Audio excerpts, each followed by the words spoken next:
Friendly Case 10. Mad Scientist, the Invisible Friend. Chapter 10. Children should be handed and not seen.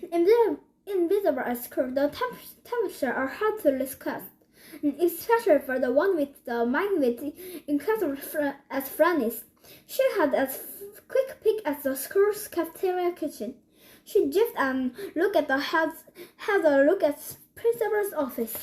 She stopped in the butterfly to find exactly what the teacher doing at the teacher's luggage.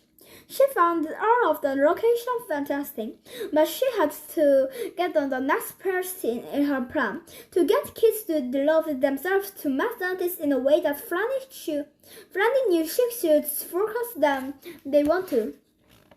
Franny crawled into her class completely unseen. She walked to her Alan, who was reading, and whispered in her ear, "I think I'd have to look at Franny's robot again."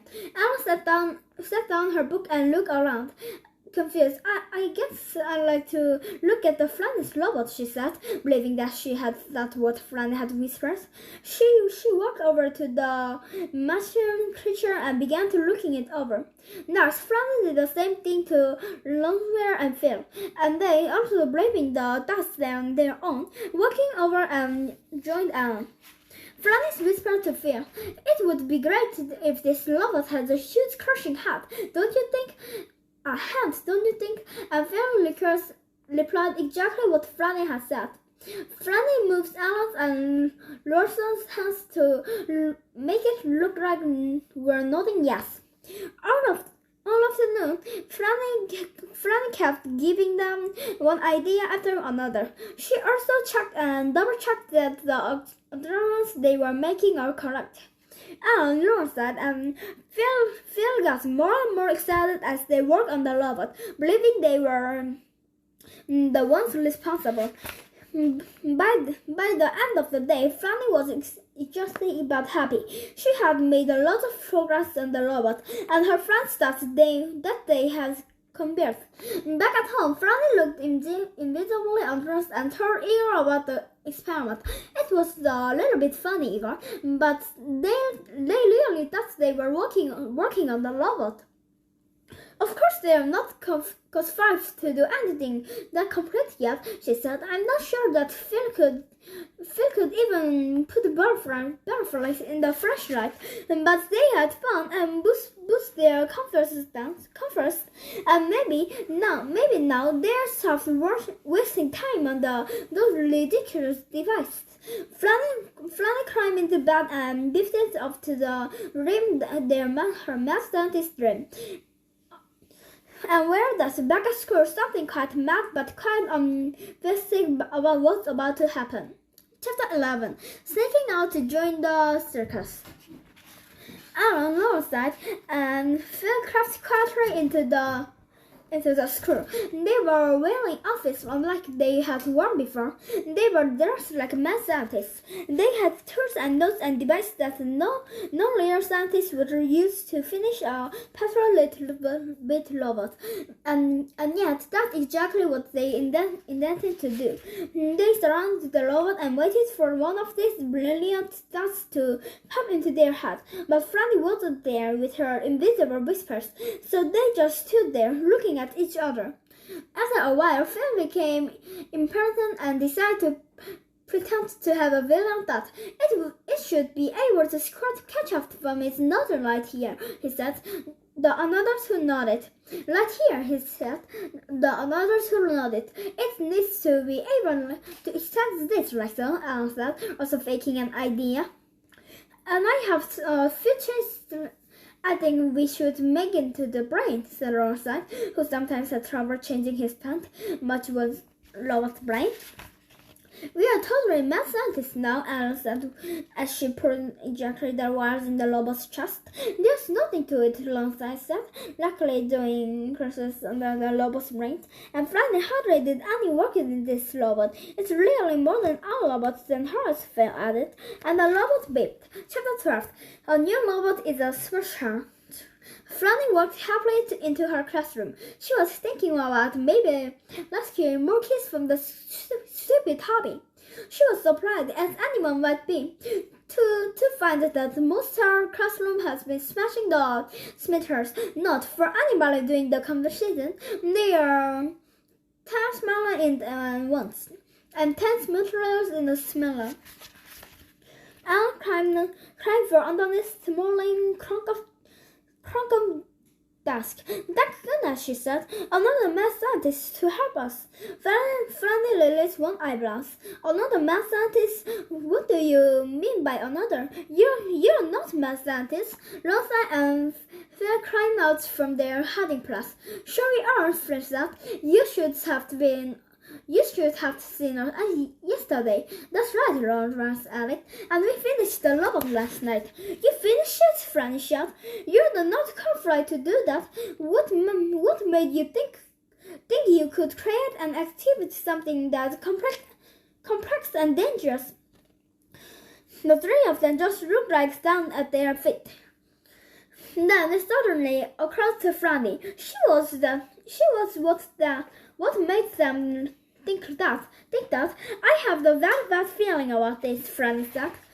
Chapter 13. First brush of skirts. Franny scribbled some computation on the robot's blueprint. She reviewed the notes that Alan, Lonside, and Phil had given her, and tried to include her conclusion was they could remember about the extra work tasks they had during the night. They could hear the robots telling on the new lapis somehow else in the school. Franny finished her comprehension again. He gasped. What is it? Ron said quick. I decided the robot has two heads because, as you know, two heads would make us twice as smart or like a robot. Phil tried to look as he understood. But you guys, well, you don't know the first thing about robots and electronics or science or machines or maybe anything. Aaron scarred a bit, but this was no time to argue. You see, because you know nothing, you actually made this robot twice as stupid as a regular robot. So will that make it easier to stop? Ron said as coldly. Hand me my backpack, Franny said sternly. Chapter 14. Sophia and Stupor. Franny took another dose of her invisible vanilla. It can't smash what it can't see, she said, trying to throw her best round Olympic, and she felt it from their side.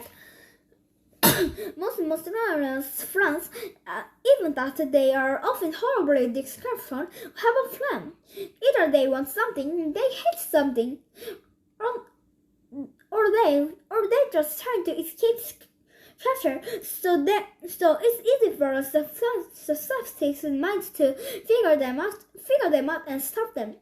This thing is different, Franny thought. This robot is persons. It has two whole heads of the gas full of stupid.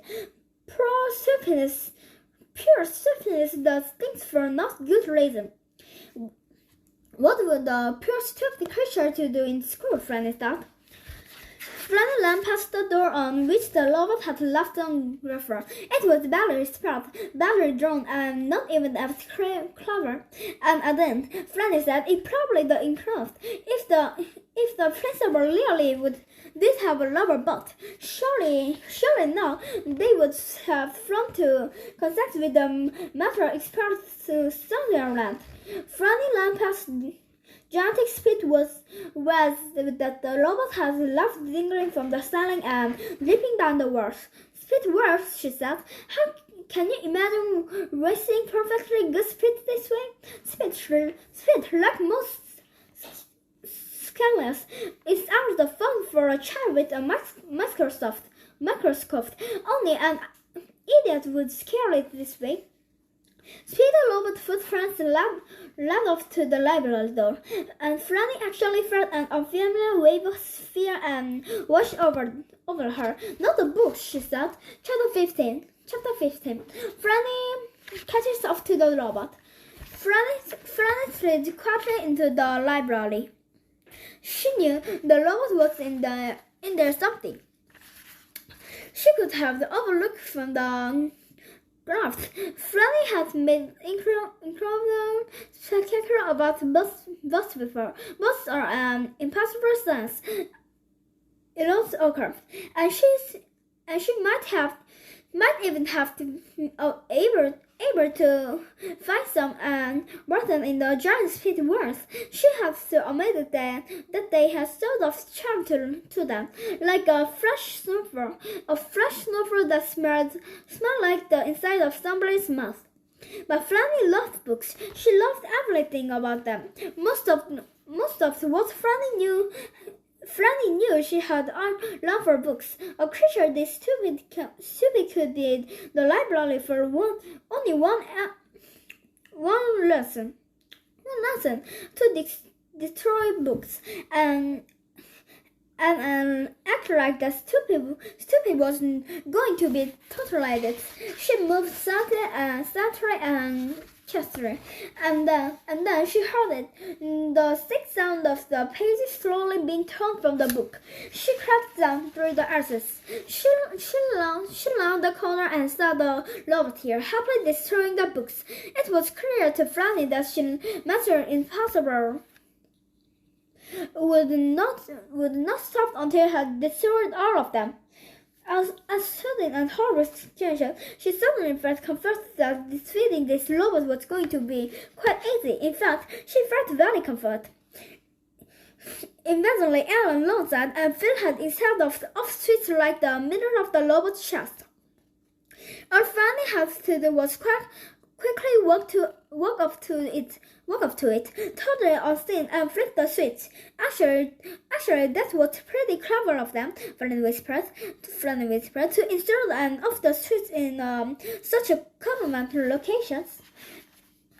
And if Franny had started it through or just split second longer, she would have realized that Alan, Phil, and Longside were not crafted to come up with something as clever as a just methods of the switch that would actually work. But she hadn't thought it's true, and she did flip the switch, which was not worth to turn off the robot, of course, but was want to squirt a huge gush of ketchup from his newly installed ketchup nozzles.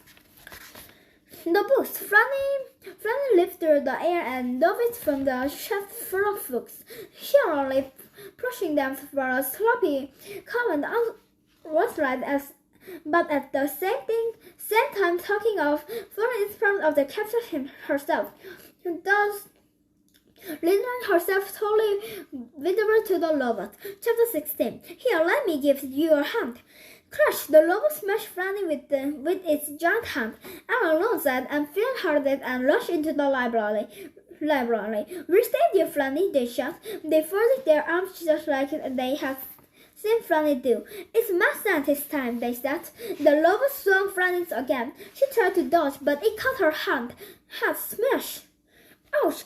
Got some math science coming right off, the kids said, looking at each other to half lesson. The robot's hand came with another metal crash. Bash! Franny didn't think she could last much longer. Then Franny did what she did best. She thought, and she thought fast. Maybe a math scientist is exactly what we don't need, she said. Smash, smash. She took another powerful slam from the robot's hand. She looked over to her friends, and then it suddenly came to her. Franny knew exactly what they needed. What we needed furnace, she read. Or what? Shot back. A furnace of stamp collector, first said. Like me, Phil, Franny yelled. The eyes! Phil knew exactly what Franny meant. A pair of stamps would cover the robot's little square eyes perfectly. Phil pulled a pair of stamps from his pocket with a lick and a slapped had them across the robot's eyes. Now blind, the robot missed Franny entirely, and its metal hands were so big and clumsy to remove the stamps.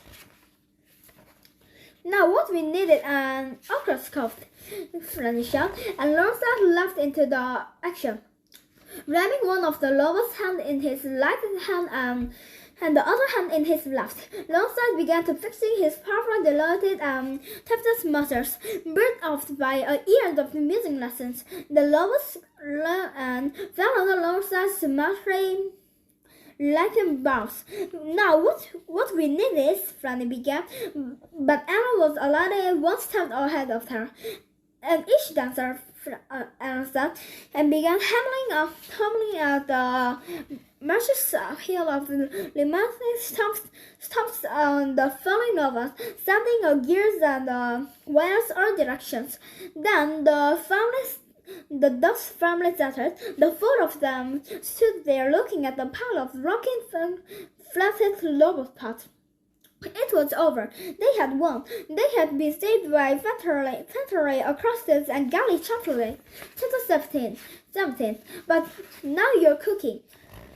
Layla, back at the loft, Franny and Igor was completing Franny's newest project.